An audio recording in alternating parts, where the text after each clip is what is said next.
l'argent. Amen, hein? Alors il ne faut pas que nous soyons des hypocrites. Je n'aime pas la cupidité, mais j'ai besoin d'argent et je prêche l'équilibre. Vous devez aller au ciel, mais en attendant sur la terre, vous devez faire des grandes choses. Abraham était riche, Isaac était riche, Jacob était riche et Jésus ne manquait de rien dans son ministère. Vous le savez? Jésus ne manquait de rien. Le ministère de Jésus ne manquait de rien. Jésus avait tout ce dont il avait besoin quand il en avait besoin. Amen. Hein? Et c'est facile. Des fois, je vois des prédicateurs blancs qui prêchent contre les pasteurs africains, qui prêchent le développement. C'est très facile hein, de dire ce que tu dis, mais nous, en Afrique, il faut qu'on puisse booster les gens dans la vie pour qu'ils puissent réussir. Amen. Hein? Alors, je vais parler de ces 4 habitudes des hommes qui réussissent. Et ce sont des habitudes divines. Ce ne sont pas des habitudes qui viennent d'abord du management, qui viennent d'abord de la comptabilité. Non, ça vient de la Bible. Car j'aimerais vous dire que dans la Bible, il y a tout. Amen. Hein? Il y a tout. Il y a la part de Dieu et il y a la part de l'homme. Avant d'entrer dans le vif de mon message, je voulais aussi éclaircir quelque chose en matière de la manne. Toujours dans ces enseignements, des fois aussi ceux qui prêchent aussi maintenant la prospérité, prêchent mal des fois la prospérité comme la manne. Ils disent la manne va tomber dans ta vie. Sachez que la manne en soi c'était pas du pain, la manne c'était pas des gâteaux, la manne c'était de la farine. Dieu, quand le peuple a voulu manger, il a envoyé des graines qui devaient moudre et ils devaient eux-mêmes fabriquer la farine. Donc, la manne contenait le travail. La manne se ramassait, la manne se pilait, la manne se préparait pour faire des gâteaux. C'est-à-dire que même quand tu attends la manne, il y a un travail, tu dois ramasser, tu dois piler, tu dois préparer. Alléluia. Et même quand on dit que Dieu a nourri son peuple, il leur a donné la viande, c'était pas de la viande cuite. Dieu a envoyé des cailles. Les cailles sont des oiseaux. Un oiseau, pour le manger, tu dois le tuer, couper la tête, le déplumer et le préparer. Le travail même dans le miracle. Et même quand Dieu a ouvert la mer rouge, il les a pas transportés, ils devaient marcher. Te prêcher le succès sans te prêcher le travail, c'est archi faux. Tu dois bosser dur. Même si c'est la mer rouge, tu dois marcher. Même si c'est la manne, tu dois préparer. Même si c'est la caille, tu dois déplumer le pigeon. Amen. Donc vous tous qui êtes ici, qui êtes en train de déclarer la richesse sans rien faire, vous mourrez pauvres. Amen. Hein? Moi j'ai la foi, je ne ferai rien, j'aurai tout. Frère, je te fixe un rendez-vous dans 10 ans. Tu seras pauvre. Tous ceux qui sont grands ont fait quelque chose. Même Dieu a créé. Alléluia. Il a créé. Il a créé. Priez, priez, priez, priez. Chantez, chantez, chantez. Dansez, dansez, dansez. Et rentrez à la maison et dormir. Vous serez des pauvres remplis du Saint-Esprit, prophétisant, parlant d'autres langues. Rembro saka bababa et lokomokote nakata poshi. Amen, hein? Dis à ton voisin, avant l'église, tu fais quoi? Et ajoute maintenant, après l'église, tu fais quoi dans la vie? Si tu fais rien, tu n'es rien.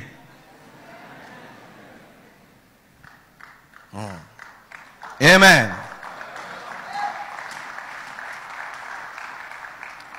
Premier principe, compter. Compter. Pourquoi compter? Pour savoir ce que tu as et ce que tu n'as pas. Pour maîtriser tes finances. Pour maîtriser tes entrées et tes sorties. Pour savoir si tu es riche ou si tu es pauvre. Car des fois, tu peux croire que tu es pauvre alors que tu es riche. Des fois, tu peux croire que tu es riche alors que tu es pauvre. Pour connaître la profondeur de ta poche, comme le disent les Africains. Pour savoir dans quoi tu peux t'engager ou pas. Et la Bible nous le prouve au verset 15, la Bible dit, il donna 5 talents, 5 à l'un, 2 à l'autre, ça nous fait 7, 1 au troisième. Ainsi la Bible nous compte 8 talents. Il y a une comptabilité. L'homme sait qu'il a 8 talents, Dieu sait qu'il a 8 talents. Et il sait aussi qu'il a donné 8 talents à 3 personnes. Et il sait aussi qui ne les a pas donnés de la même manière qu'au premier 5, au deuxième 2, au troisième 1. Précision, détail, cet homme maîtrisait sa comptabilité. Premier pas pour devenir riche, tu dois maîtriser ta comptabilité. Tu dois maîtriser ce que tu as et ce que tu n'as pas. Tu dois maîtriser tes talents. Tu dois savoir compter. Tu dois apprendre à compter. Et si tu ne sais pas compter, tu dois aller apprendre à compter. Car celui qui ne sait pas compter ce qu'il a, subira le vol. Amen. De tête, si je te pose la question, combien as-tu dans ton compte en banque? Est-ce que tu peux me répondre? Moi, si tu me poses, je peux te répondre. De tête, est-ce que tu sais combien tu as? Il y a des gens qui ne savent pas combien ils ont. Ça prouve déjà que tu n'es pas sérieux dans tes finances. Dernièrement, j'étais en train de causer avec ma banquière. Et pendant qu'on faisait des calculs, elle a commis une petite erreur. J'ai dit non, c'est pas autant, c'est pas autant, c'est pas autant. Il y a différence de ceci, cela. Et puis je lui ai envoyé mon calcul aussi. Amen. Hein? Je parle en d'autres langues, mais je sais calculer. Alléluia. Alléluia. Je prophétise, mais je sais calculer. Est-ce que de tête, tu peux dire ce que tu as?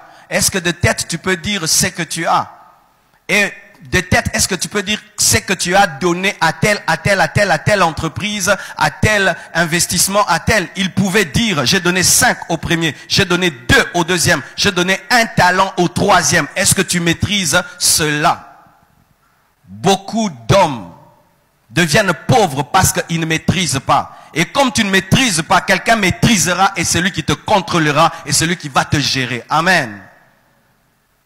C'est dangereux, mon frère, que tu me poses la question. Je te garde ton argent. Et puis je te pose la question. Et tu me poses la question. C'est combien? Et puis moi je te dis, tu as 200. Et puis tu crois, alors que je sais que tu as 1000, une fois que tu as cru une fois que tu as 200 alors que tu avais 1000, c'est fini. Si c'est un païen, c'est fini, n'est-ce pas? Pourquoi tu ne sais pas compter? Sais-tu compter? Avant de me marier, j'avais ce problème, mes frères. Je donnais sans compter. Le culte fini, les gens viennent au bureau, donne-moi, aide-moi, paye-moi ceci. Je paye les loyers des gens, je paye les hôpitaux, je paye des choses, je paye, je donne. Et après, il n'y a rien. Et j'ai continué à vivre ainsi. Mais mes frères, quand je me suis marié, j'ai continué. Et un jour, vraiment, on s'est rendu compte qu'il n'y avait rien. Et je bénis Dieu, mon épouse m'a dit, peux-tu commencer à aider les gens même après qui t'aient demandé? Si te demandent dimanche, donne-leur lundi, mais au moins compte ce que tu as. Et je vous assure, mes frères, je me suis rendu compte, je pouvais avoir $300, je donnais $250. Comment peux-tu commencer à dépenser sans compter? On compte d'abord, ensuite on dépense. Mais toi, tu dépenses sans avoir compté. Tu ne sais pas combien tu as. Tu entres dans un supermarché, tu commences à acheter, mais tu ne sais pas combien tu as. Avant de dépenser, on compte d'abord. On compte ce qu'on a. Et j'ai appris depuis à faire ceci, à compter tout ce que Dieu me donne. Un jour, je pleurais devant Dieu et je lui disais, Seigneur, bénis-moi. Tu ne m'as pas béni, mais pourquoi tu ne me bénis pas? Dieu m'a dit, comment tu sauras si je t'ai béni ou pas? Parce que tu ne comptes pas ce que je te donne. Commence à compter. Et j'ai commencé le 1er janvier. Si même on me donne $5, j'écris. Si j'ai $10, j'écris. Si j'ai 50, j'écris. À la fin du mois, tu vois, oh, mais Dieu m'a béni. Et quand j'ai compté, j'ai pu commencer à savoir maintenant qu'est-ce que j'en fais. Et je vous assure, quand j'ai compté, et puis je me suis rendu compte que je ne restais pas avec beaucoup. Mais j'ai dit, où va mon argent? En ces temps-là, j'avais une Jeep, mes frères et sœurs, qui me prenait $20 par jour de carburant. Ça fait $600 par mois. Et j'ai découvert que le 3/4 de mon argent allait dans cette Jeep-là. Je l'ai vendue. Pourquoi? J'ai compté et j'ai compris où était la pauvreté. Tu vois ta belle voiture, peut-être c'est ça ta pauvreté. Tu dois la vendre, acheter une moto et tu seras riche. On va dire que j'ai baissé dans la vie. Oui, vaut mieux que tu aies la voiture qu'il te faut au lieu d'avoir une voiture qui devient une charge et une souffrance. J'ai vendu cette Jeep et je suis allé acheter une voiture qui ne consommait pas et j'ai eu la paix et j'ai pu économiser. Alléluia. Comptez 5 talents, 2 talents, un talent pour savoir ce que tu as et ce que tu n'as pas. Car des fois, tu peux supposer que tu as alors que tu n'as pas. Des fois, tu peux supposer que tu es pauvre alors que tu es riche. Et il y a des choses qui peuvent venir vers toi. Et tu as peur alors que tu peux. Mais des fois aussi, tu risques d'oser entrer dans des affaires que tu ne peux pas parce que tu n'as pas compté. Et voici une stratégie pour compter. Il y a, avec nos téléphones, plusieurs paramètres qui te permettent d'écrire à l'instant tout ce que tu reçois. Alors, autant vous êtes tout le temps sur WhatsApp, Facebook, comme tu as tout le temps ton téléphone, chaque fois qu'il y a une entrée, tu écris, chaque fois qu'il y a une sortie, tu écris, motif d'entrée, motif de sortie, et à la fin du mois, tu comptabilises. J'ai reçu 5 000, mais sur les 5 000, j'ai dépensé 3 000, et j'ai gardé 2 000. Mais pourquoi j'ai dépensé 3 000? Et pourquoi? Et là, tu commences à avancer parce que tu as des chiffres. Mais celui qui n'a pas de chiffres, comment il peut prier avec précision? Et là, ça m'a appris à respecter même 2 $, 5 $. Quand tu entends quelqu'un te dire, un petit 100 $, un petit 20 $, c'est un pauvre. Les riches respectent l'argent. Un jour, un multimillionnaire est entré dans un taxi. Et lorsqu'il sort, eh ben, on lui devait 1 $ et il attendait 1 $. Et le taximan lui a dit, oh, monsieur, mais tu attends quoi? Il dit, j'attends 1 $. Toi, tu peux attendre 1 $. Il dit, et comment je suis devenu millionnaire? J'ai entassé combien de 1 $? Des millions d'1 $ pour être millionnaire. Un millionnaire, c'est celui qui a entassé combien? Des millions de 1 $. Mais toi, tu méprises 10 $, 10 $, 10 $, 10 $. Bien aimé, 10 $.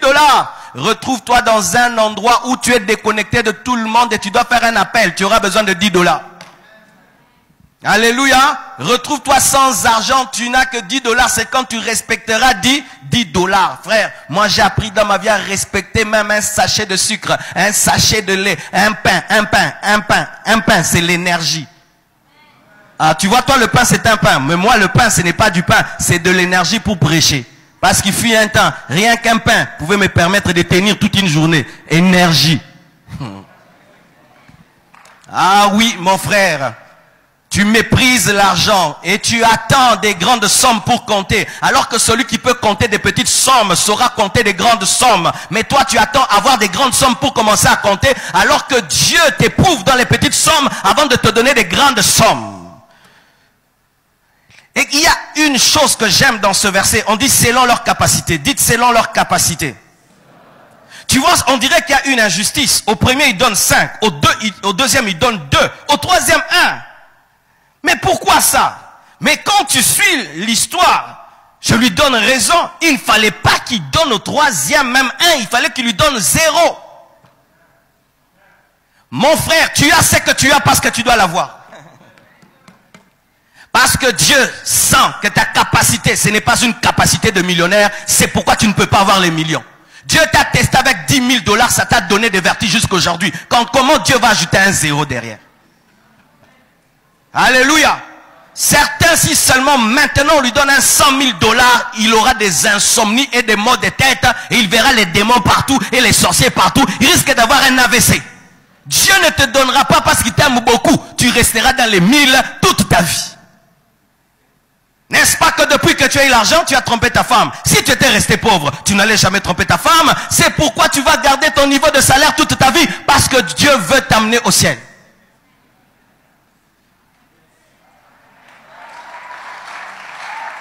Tu es devenu orgueilleux depuis que tu as plus d'argent. Un petit 0 derrière seulement ton salaire t'a rendu orgueilleux. Alors Dieu ne va pas ajouter 2 0 parce qu'il va doubler, quadrupler ton orgueil. Mais celui qui devient de plus en plus humble, quand Dieu l'élève et quand Dieu le bénit, devient capable, et Dieu t'ajoutera. Regardez la carrosserie d'un camion et la carrosserie d'une camionnette. Il y a une différence. Pourquoi? En fonction du poids qu'ils sont capables de porter. Peux-tu porter combien? Peux-tu porter 100 000? Peux-tu porter 1 million? Peux-tu porter 10 millions? Peux-tu porter 1 milliard? Je vous dis frère, moi-même 1 milliard je peux porter. Je ne parle pas parce que je prêche. Même 1 milliard de $, je peux porter. Ça ne va rien me changer. D'ailleurs, je vais faire beaucoup de choses. Je vais devenir d'abord très spirituel. très spirituel dans Masumu Musika.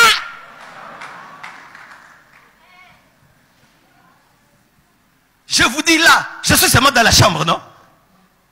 Tu pries seulement, tu pries. Un besoin, faites. Ah, faites. Pasteur la parcelle, construisez. Oh, l'orphelinat, faites. Moi, c'est ma Rosaka Baba. Mais il y a des gens, s'il a 1 milliard de dollars, il faut entrer en jeûne et prière pour lui, pour qu'il n'abandonne pas Dieu.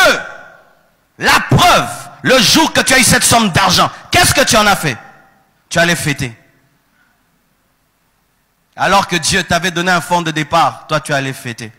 Tu as acheté avec une chaussure. Mes premiers 1000 dollars ont changé ma vie. Mes premiers 1000 dollars, j'ai eu 1000 dollars pour la première fois dans toute ma vie. C'est venu en retard, je le reconnais. Mais quand c'est venu, j'ai marqué le penalty. C'est seulement 24 ans, mes frères, que moi j'ai vu 1000 dollars. Tu t'imagines quel retard? Et toi le tien c'est comment? C'est seulement 24 ans que j'ai vu 1000 dollars. Mais quand c'est venu, ça avait trouvé la préparation.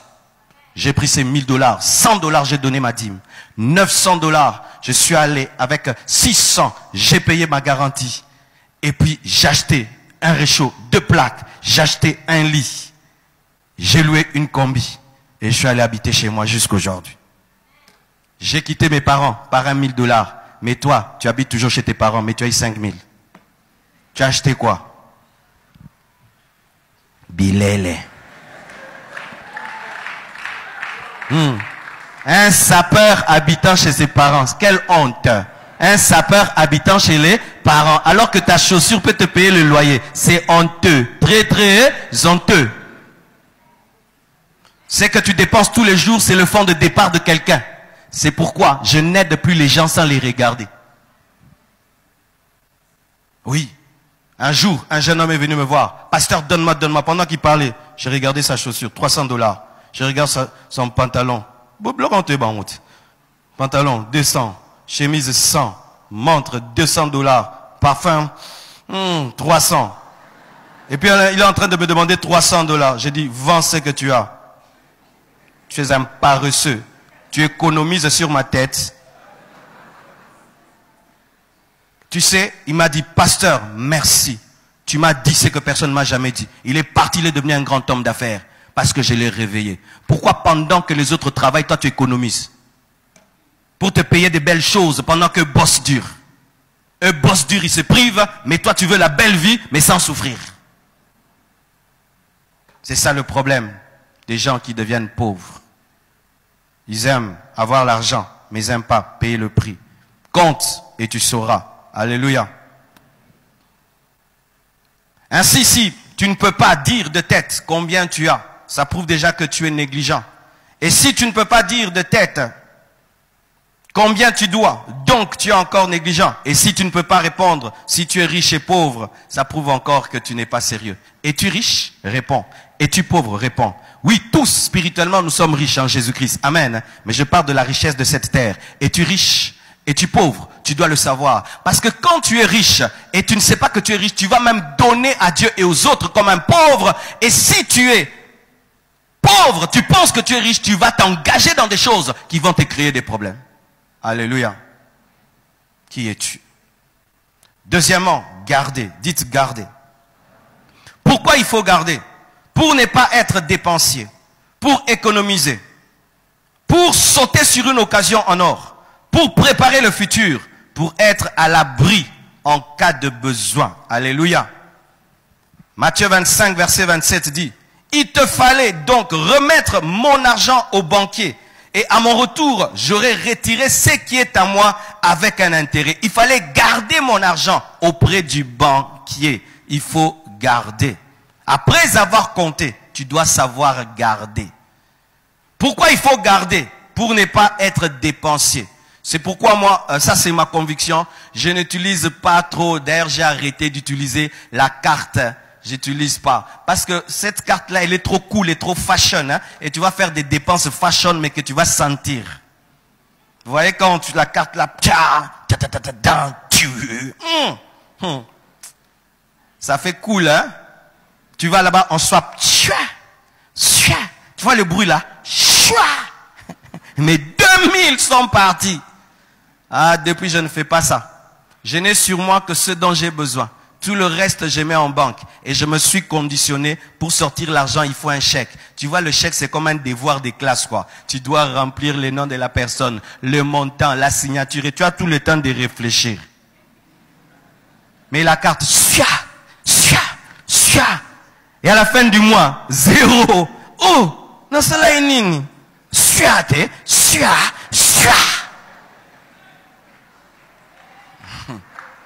Alléluia. Et il y a des gens qui sont malades dans ce domaine. Ils achètent des choses dont ils n'ont pas besoin. Une fois, on montre une star. Elle va dans un magasin. Elle regarde. Je prends. Elle regarde. Ça aussi. Ça. Non, ça, tu avais déjà pris. Ah, ça aussi tu avais déjà pris. Ça aussi, tu as déjà pris. Ça aussi, tu as pris. Ah, maintenant, je ne vais rien acheter. Quand tu as l'argent, tu te sens comment? Tu as des démangeaisons. Tu as le cœur qui bat, qui te dit, dépense-moi, dépense. Et quand tu dépenses, alléluia, l'argent est fini. Comme un démon qui t'a quitté. Tant que tu n'as pas fini, tu n'as pas la joie. Et du coup, tu commences à, qu'est-ce que je vais en faire? Une fête, je viens de faire. Une chaussure, j'en ai déjà. Je vais dépenser quoi? Frère, l'argent, c'est pas toujours pour dépenser. C'est pas pour dépenser d'abord, c'est pour garder en attendant une opportunité. Pourquoi? Quelqu'un peut venir te vendre une chose de 50 000 $, mais 10 000 et tu as les 10 000 et tu sautes dessus. Et en plus, l'argent, quand tu gardes, ça te permet d'avoir un matelas en cas de chute. Quand tu as un sérieux problème et tu as l'économie, bien aimé, ça te permet d'aller y toucher. Mais quand tu as un sérieux problème et tu n'as pas d'économie, tu vas tomber sur le carreau. Et ça encore, j'ai appris mes frères. Vivant au jour le jour, c'est facile quand tu es seul. Et puis, des fois, quand il y a une petite crise, les gens peuvent t'aider. Et une fois, mon enfant est tombé malade la nuit. Et ce jour-là, je me suis dit à moi-même, Marcelo, tu es un aventurier. Comment tu peux avoir un enfant, mais tu ne mets rien de côté? Eh oui, comment tu peux être parent, mais tu ne mets rien de côté? Tu as un peu d'argent, une blouse, un peu d'argent, un mocassin, un peu d'argent, bijoux, ceci. Qu'est-ce qu'il y a de côté? Il n'y a rien. Tu as des enfants, tu as une femme, tu as des responsabilités. Il n'y a rien de côté. Tu attends quoi? Quand tu as des besoins, tu dépenses. Et quand tu as des graves problèmes, tu iras demander. Tu iras demander. Et tu vas compter sur la compassion des autres. Mais s'ils n'ont pas compassion de toi, sont-ils obligés de t'aider? Ils ne sont pas obligés de t'aider. Les autres ne sont pas obligés de t'aider. J'aimerais te le crier aux oreilles. Les autres ne sont pas obligés de t'aider. Quand tu as de l'argent, dans l'argent que tu as, mets de côté pour préparer des temps de vaches grasses et des temps de vaches maigres plutôt. C'était la stratégie que Joseph avait donnée au pharaon pendant les temps de vaches grasses. Prépare les temps des vaches maigres. Mets le 1/5 de côté. Sinon, tu vas passer à côté des opportunités. Sinon, des petits problèmes deviendront des grands problèmes. Vous savez, même en matière de maladie, tu peux avoir une petite maladie. Tu tardes seulement de la guérir après 3 jours. Ça devient une grave maladie qui t'emporte. Pourquoi? Tu n'avais pas l'argent sur toi. Et puis maintenant, l'enfant, le temps de réagir, l'enfant est parti. Pourquoi? Tu as fait une fête hier. Moi, c'est que je ne ferai jamais de ma vie. C'est dépenser tout mon argent dans une fête. Hey! Moi, Marcelo Tunasi, prendre tout mon argent, dépenser dans une fête, nourrir 1000 personnes, alors que je ne connais pas 700 personnes. En français, des oncles paraissent. Et qu'est-ce qu'il y a souvent? On jette la nourriture, vrai ou faux? On vole les bouteilles, vrai ou faux? On casse les choses, vrai ou faux? Et les services traiteurs bouffent une partie de la nourriture, vrai ou faux? Et moi je vais dépenser dans de telles choses. Jamais de jamais. Moi je ne dépense que dans l'avenir. Je ne dépense pas dans des choses présentes. Tu vois la veste là, je l'ai portée déjà 10 fois ce mois-ci. Ça fait quoi? Ça fait rien. Je ne suis pas un sapeur. Je suis parleur. Ma voiture, oh, ce n'est pas une nouvelle, hein. Elle est maintenant noire. Je l'ai repeinte. J'ai pas acheté. Oh, elle tient la route. Pourquoi je vais acheter une autre? Si on m'offre, oui. Mais acheter une Jeep, pourquoi faire? Celle-là, elle va tenir. Elle a déjà 4 ans, mais elle tient la route. Pourquoi? Elle ne roule pas. Elle quitte ma maison. 3e rue, jusqu'ici. Et puis c'est tout ce qu'elle fait. Pourquoi je vais changer? Non. Est-ce que je suis vendeur de voitures? Est-ce que quand je prêche ici, ma voiture prêche? Est-ce que c'est la marque de la voiture qui prêche? Oh, tel pasteur a acheté une range. Oui, ce sont ces ranges. Moi, je suis prédicateur. Alléluia. Ne fais pas des dépenses qui sont en dehors de ton futur. Tu n'en as pas besoin. Donne-moi la main, je vais t'expliquer. C'est très étonnant même au Congo. Tu vas chez un médecin, il vient en Range Rover. Tu entres là où il soigne les gens, ça sent mauvais. Là où il soigne les gens, c'est bizarre. Vaut mieux que tu arrives en catch, mais qu'on arrive, c'est parfumé, c'est très bien. Et là, on va te respecter et tu seras un médecin riche. Tu arrives ici, j'ai déposé une Ferrari dehors. Tu arrives ici, le son est mauvais, la lumière est mauvaise, les caméras bizarres. Est-ce que tu vas me respecter? Alléluia. Dites konzo. Hein, en français, hein, c'est pas bien. En lingala, dites konzo. C'est économie. Et konzo.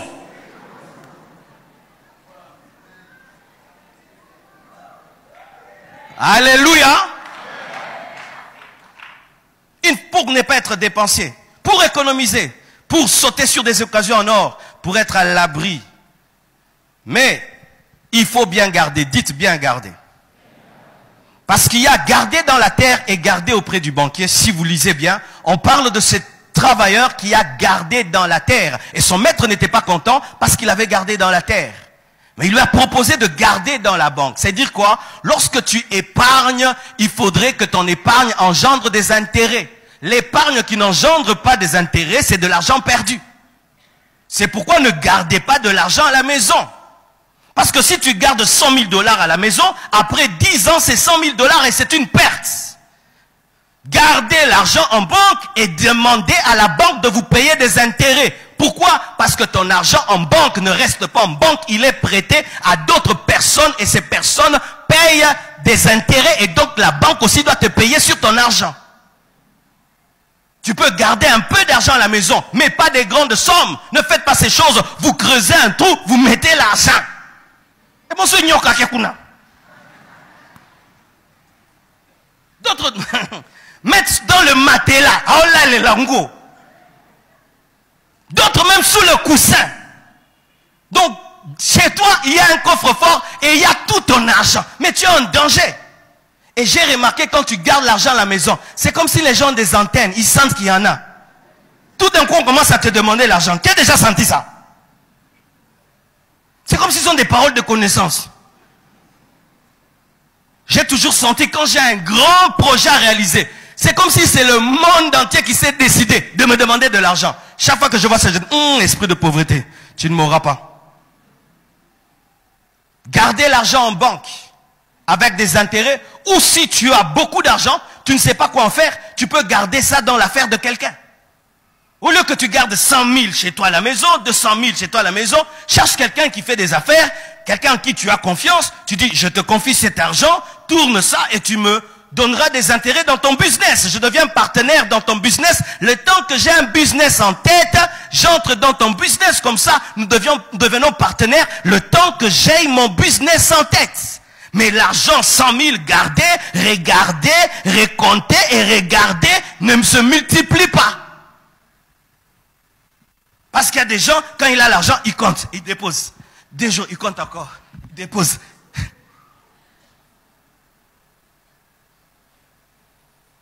As-tu la culture de l'épargne? Quel est ton salaire? Et tu gardes combien?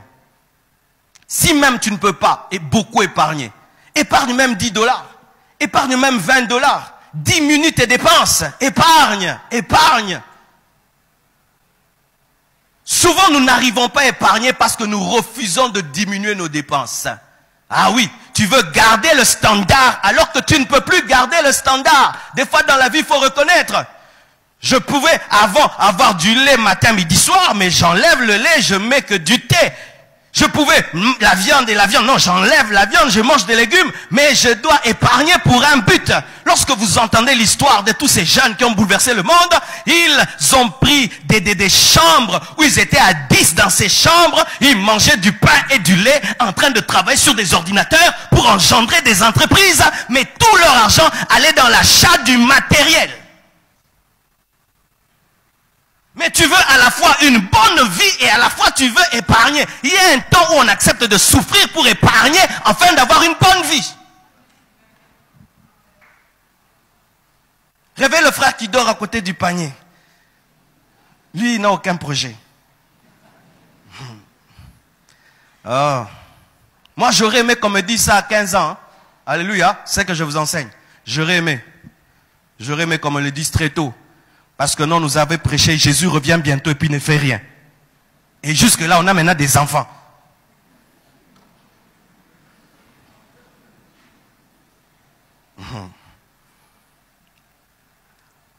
Gardez. Il faut pas mal garder. Il faut garder en banque et demander des intérêts, mais aussi, il ne faut pas tomber dans cet extrême. Des gens qui, en entendant garder, décident de ne plus jamais partager, devenir avare. Proverbe 11, verset 24, la Bible dit ceci. Tel qui donne libéralement devient plus riche, et tel qui épargne à l'excès ne fait que s'appauvrir. Certains, lorsqu'ils entendent des enseignements sur épargner, décident de ne plus jamais partager. Alors là, vraiment, plus jamais, là, vraiment, flambeau. Frère, pasteur avait dit, il faut garder. Pas à l'excès. Amen, hein? Ne gardez pas à l'excès.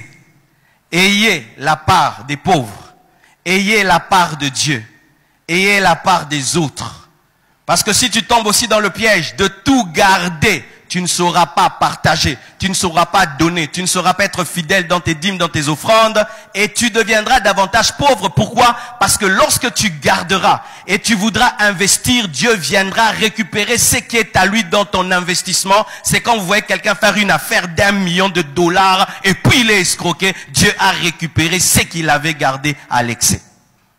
Garde, mais ne tombe pas dans l'avarice. Garde, mais ne tombe pas dans la haine. Garde, ne tombe pas dans la méchanceté. Garde, mais continue aussi à donner. En soi, il faut l'équilibre. Il faut que dans tes finances, il y ait ce que tu vas consommer, ce que tu vas donner, ce que tu vas garder, ce que tu vas investir. Il faudrait que dans tes finances, il y ait ces rubriques-là. Ça, je donne. Ça, je garde. Ça, j'investis. Il faut qu'il y ait ces rubriques-là. Ne tombe pas dans l'excès. De garder à l'extrême. Dites investir. Investir, c'est fructifier, c'est multiplier. Ou si tu n'arrives pas à multiplier, c'est additionner. Pourquoi il faut investir?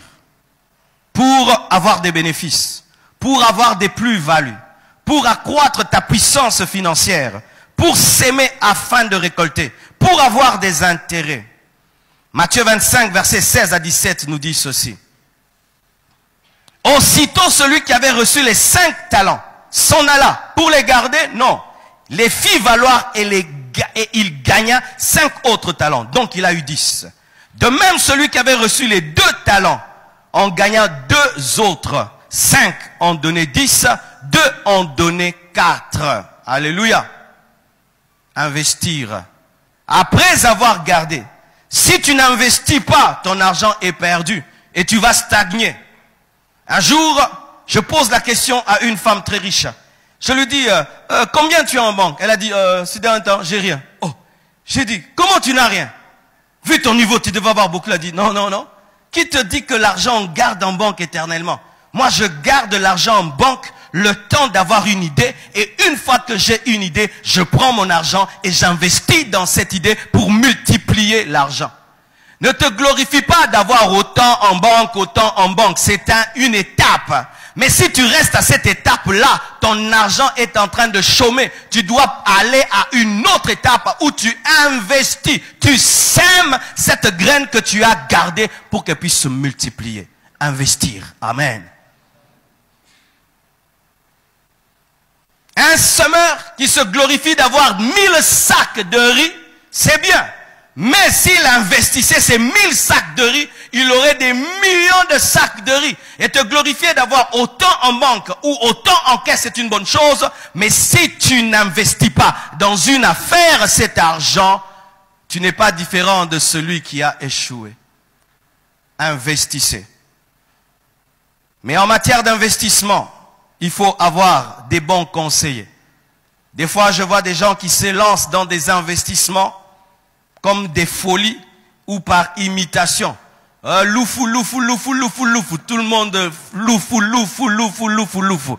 Toi, tu vas là-bas. Déjà, tu ne supportes pas des choses difficiles. Tu ne supportes pas rouler, aller loin. Tu ne supportes pas des mauvaises conditions. Tu ne supportes pas. Mais tu entends que tout le monde loufou. Et tu n'es pas quelqu'un de très, très courageux. Tu es tellement l'imbole. Et tu vas là-bas. Ozongi penza loufou. Parce que loufou en Kiswahili, c'est liwa.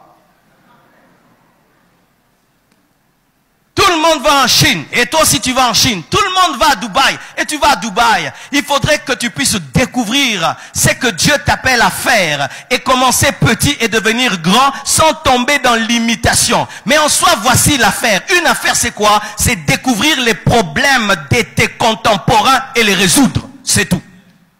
Facebook, c'est quoi? Ils ont résolu un problème. On avait besoin de communiquer. C'est tout. C'est tout. Il a résolu le problème. Les hommes avaient besoin de se connecter dans le monde entier. Facebook nous a donné la solution. Il nous a aidé à nous connecter. Il est devenu milliardaire. Alors, regarde tous les problèmes qui nous entourent dans ce pays. Regarde, vois et résous. C'est là que se trouve ton affaire. Donne-moi l'amen. On m'a parlé de deux sortes d'hommes.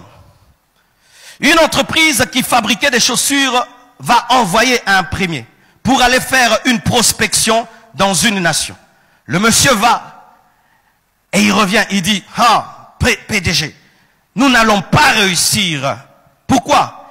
Je suis allé là-bas, personne ne porte des chaussures. Donc notre entreprise ne va pas marcher. Il n'aime pas les chaussures, il ne porte pas les chaussures. On envoie un deuxième, il revient et dit, PDG, je t'assure, nous allons prospérer. Pourquoi? Il y a des gens qui n'ont pas de chaussures, donc nous allons chausser toute la population. Voyez, le premier voit le blocage, l'autre voit dans le problème la solution. Résolvez les problèmes du monde qui vous environne. Et ce pays est rempli de problèmes, donc d'occasions d'affaires. Joyce Meyer a dit ceci: l'étoile aime les ténèbres parce que les ténèbres permettent à l'étoile de briller davantage. Et la médiocrité d'une nation, c'est l'opportunité pour les personnes qui ont une vision de briller davantage. Je t'assure, mon frère, ouvre tes yeux, il y a tellement de choses à faire. Tellement de choses à faire. Mais le problème, c'est que nous n'aimons pas créer des nouveaux couloirs. Nous aimons toujours les anciens couloirs. Et les anciens couloirs et les anciens, comme quelqu'un a dit, si ta grand-mère ressuscitée, elle va te trouver en train de préparer le pundu comme elle préparait. Pourquoi? Nous n'aimons pas innover. Dites évaluer. Il faut compter. Il faut garder. Il faut investir. Et 4, il faut évaluer. Pourquoi il faut évaluer? Pour faire le bilan. Pour savoir si ça a marché ou ça n'a pas marché. Pour ajuster, pour corriger. Pour arrêter des fois. Pour perfectionner, pour changer. J'avais fait un investissement il y a longtemps. On avait commencé un restaurant. Au début, ça marchait. Mais après, ça ne marchait plus. On a eu l'humilité, moi et mon épouse, de dire, on arrête. Ça ne marche plus. Ça commence à nous faire souffrir. Ça devient un investissement pour les travailleurs. Mais nous, vraiment, il n'y a plus rien dedans. On a eu le courage de fermer le restaurant et de faire autre chose. Avoir le courage de dire qu'une affaire ne marche pas, c'est un signe de grandeur. S'accrocher à une affaire, même si elle ne marche pas, elle va te tuer. Alléluia. Lorsqu'on est dans un avion et on trouve qu'il va cracher, qu'est-ce qu'on fait? On prend le parachute. Et tu es dans une affaire, malgré tout ce que tu fais, tu sens qu'elle va... Il faut prendre un parachute. Il faut quitter à temps une affaire avant qu'elle ne puisse se cracher. C'est pourquoi les grands hommes d'affaires savent vendre à temps une affaire qui va se cracher.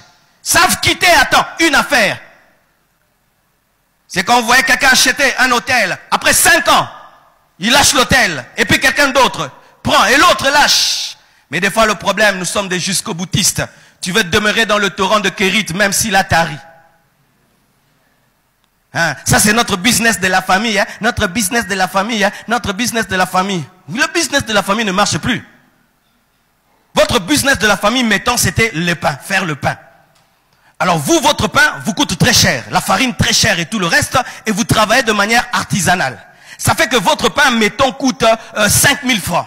Les autres viennent avec des appareils, des machines, vendent le pain à 100 francs. Vous continuez le business de la famille. Eux, maintenant, vous prennent tout et tout et tout. Vous continuez votre business de la famille. Maintenant, vous devenez les seuls clients de vous-même.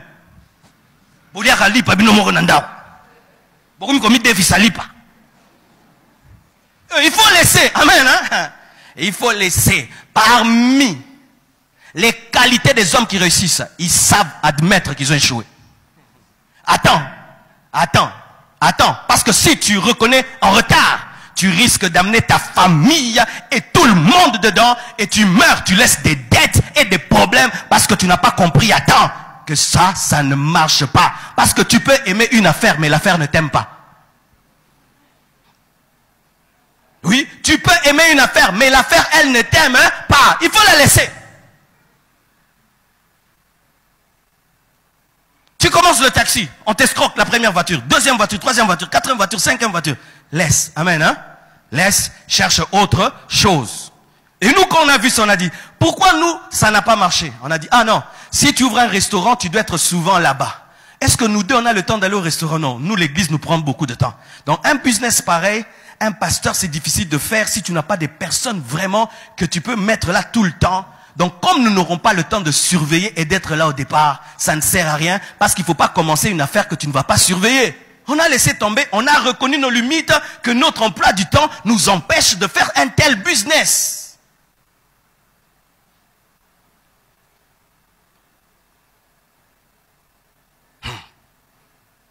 Se réveiller, aller au travail et revenir, ce n'est pas que tu avances. Bouger, aller au travail et revenir du travail, ce n'est pas que ta vie avance. Parce que certains, ils aiment garder, bouger, aller, revenir pour la façade. Mais tu vois que ce travail-là est en train de te détruire. Tu dois admettre que ça ne marche pas. C'est comme ça que des grands hommes ont changé leur vie. Un jour, il s'est assis, il a dit, mais au fait là. Mais je vais continuer comme ça jusqu'à ma mort. Ah, non.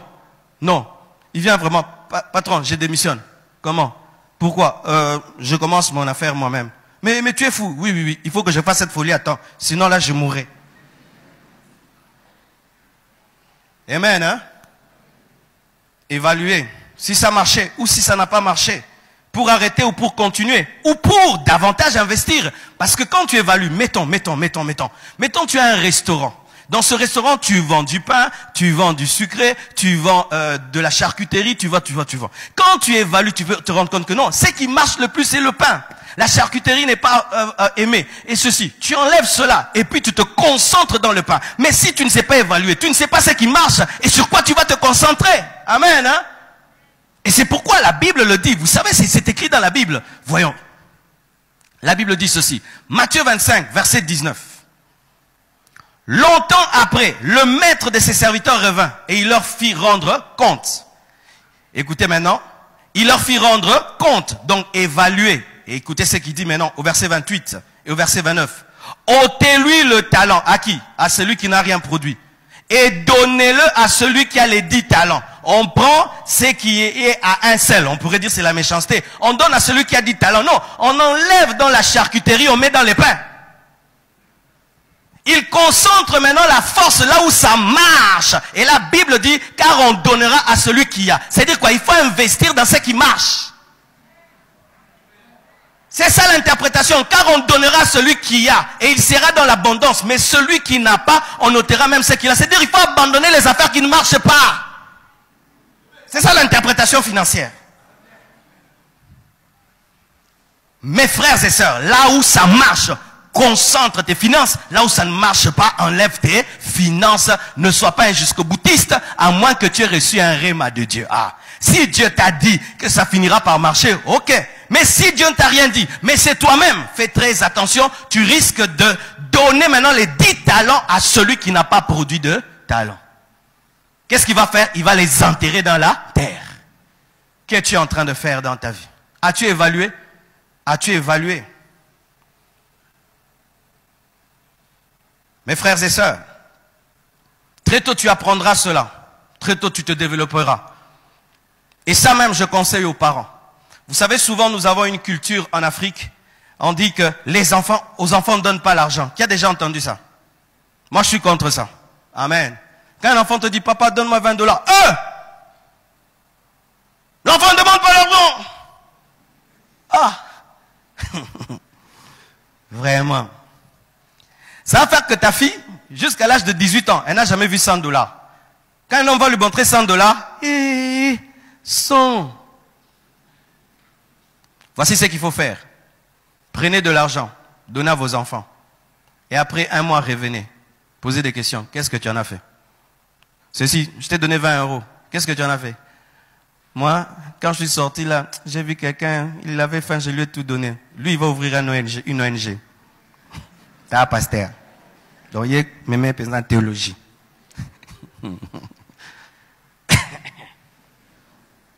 L'autre, qu'est-ce que tu en as fait? Ah, j'ai gardé. Depuis un mois, montre. Le même billet. Oh, comptable. Et puis un autre. Où est ton verre? Ah, c'est plus 20. C'est combien? C'est 100. Qu'est-ce que tu as fait? Quand je vais à l'école, là, je prête à mes amis, je leur achète du pain. Et puis me rendent x2. Petit toi, école de finance. Donnez-moi la main. Comment tu vas connaître tes enfants face à l'argent? Comment tu les connaîtras? Il faut le faire très tôt. Et je vous assure, les Indiens, les Chinois, les Américains, c'est ce qu'ils font. Sachez ceci, que l'école de l'argent n'existe pas à l'école, ça existe à la maison. À l'école, on n'apprend pas les choses sur l'argent. Et des fois, les gens me comprennent mal. Il faut étudier tout. Amen, hein? Étudier tout. Mais sachez qu'à l'école, des fois, on nous apprend des choses qu'on n'utilisera pas dans la vie. Comme les tangentes et le cosinus. Moi, j'ai jamais utilisé. Seulement quand je joue au billard, on dit tangente. Mais jusqu'aujourd'hui, mes frères, tangente, cosinus, abscisse, sinus, cosinus, jamais j'ai utilisé. Mais que Dieu bénisse le professeur de mathématiques, il m'a donné seulement la mémoire. Moi, vraiment, si je dois créer une université, je vais enlever les cours inutiles.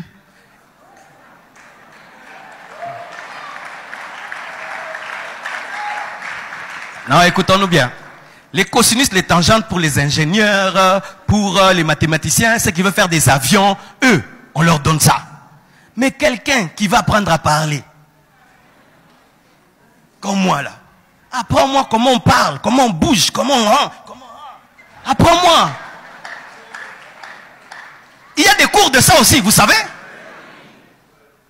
Moi à l'école, mes frères, c'est ce qui m'arrivait déjà. Depuis que j'étais à l'école, on pouvait tout faire, je ne parlais pas. Quand seulement on dit, allez lire un texte, revenez demain, défendez ça devant tout le monde. Je parlais du texte comme si j'étais Sartre. Comme si c'était moi qui avais écrit. Je vais vous convaincre, vous tous. Déjà, on sort au TS là. Si c'était des écoles, parce que ces écoles existent, vous savez. Ah oui, il y a des nouvelles écoles, parce que nos écoles lycées Zaka, mais l'état va changer. Oui, étudiez, continuez à étudier, l'état qui change. Mais sachez que maintenant, dans les véritables écoles, on cherche à détecter le potentiel de l'enfant et on le canalise par rapport à cela. Pourquoi il n'y a pas assez de temps? Ton enfant prend un ballon, il fait 2000 dada. Il a 8 ans, il fait du ballon, tout ce qu'il veut. Cosinus, tangente.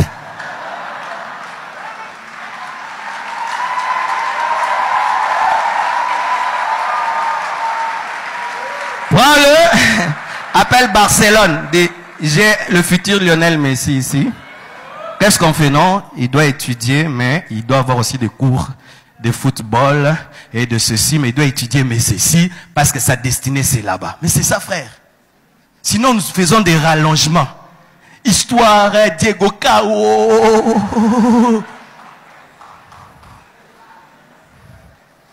Que Dieu nous donne l'argent pour faire des nouvelles écoles. Surtout vous qui étudiez parce que papa t'a dit. Papa aime la chimie et tu deviens chimiste.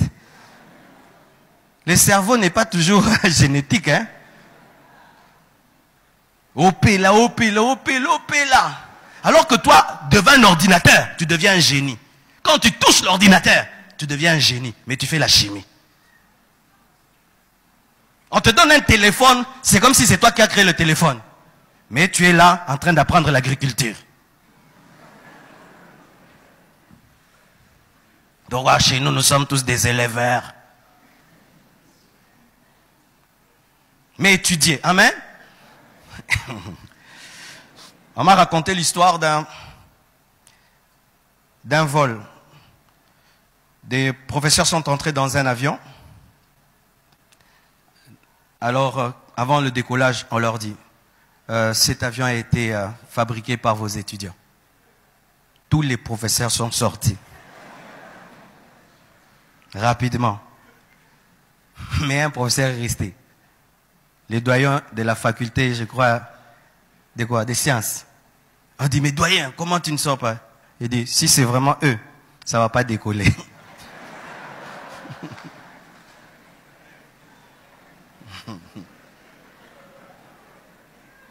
Fais attention quand celui qui te donne cours seulement pour l'argent. Mais il ne te donne pas cours pour te développer. Des fois, il doute de ceux qui t'enseignent. Comment tu peux savoir qu'un professeur croit ce qu'il t'enseigne? C'est lorsque lui-même le pratique dans sa vie. Comment tu es professeur d'économie, tu es pauvre comme ça?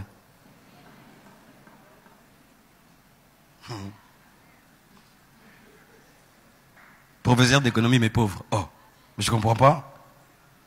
Ou professeur d'économie mais tu es riche, mais tu as volé. Ah non. Mes frères, tout ce que je vous enseigne, moi je le pratique.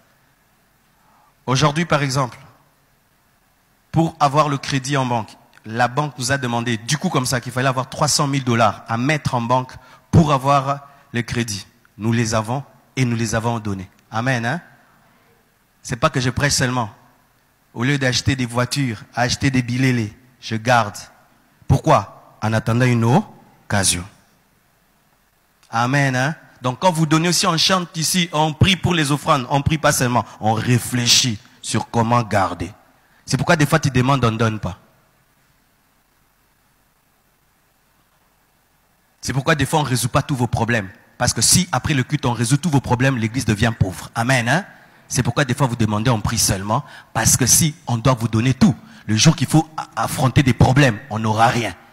Amen, hein? C'est pourquoi ne vous attendez jamais qu'à l'église on résolve tous vos problèmes financiers. Sinon il n'y aura plus rien. J'ai fait ça pendant 11 ans. Il n'y avait que 100 $ dans la caisse de l'église. 100 $. Ah oui, j'ai fait ça pendant 11 ans. Ça entre, ça sort. 100 $ dans la caisse de l'église. Et les mêmes personnes m'ont dit, Boni au bomba quitté.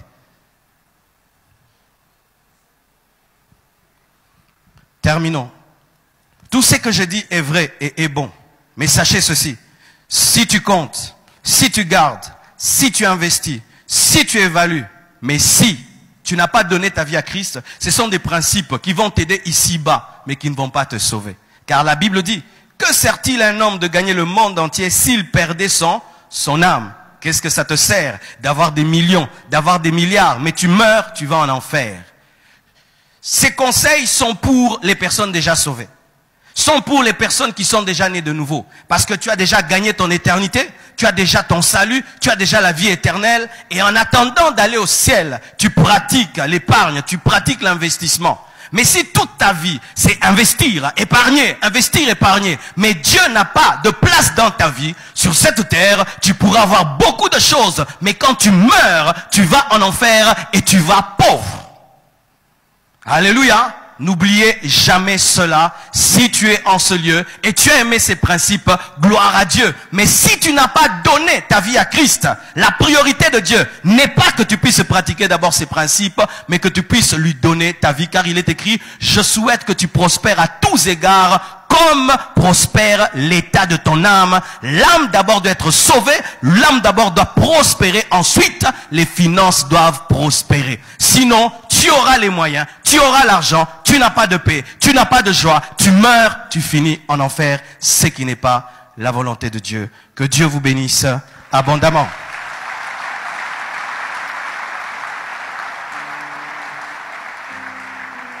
Nous allons nous tenir debout et prier.